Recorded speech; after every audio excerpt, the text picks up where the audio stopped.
বাইরে প্রচুর পরিমাণ স্নোফল হচ্ছে, মানে খুবই বাজে অবস্থা। দেখতে যদিও সুন্দর দেখায় বা ভালো লাগে দেখতে, বাট বাস্তবতা কিন্তু ভিন্ন। চলুন আপনাদের সাথে শেয়ার করি, আপনাদেরকে দেখাই আজকে পরিস্থিতি কি।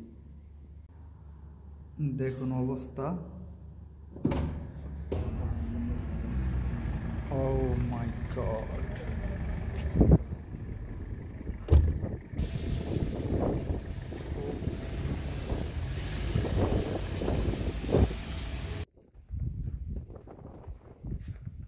তবে স্নোতে যেটা হয়, মানে স্নো যখন স্টার্ট হয় বা যখন স্নো পড়ে তখন শীতের পরিমাণটা একটু কম থাকে, মানে ঠান্ডাটা একটু কম লাগে।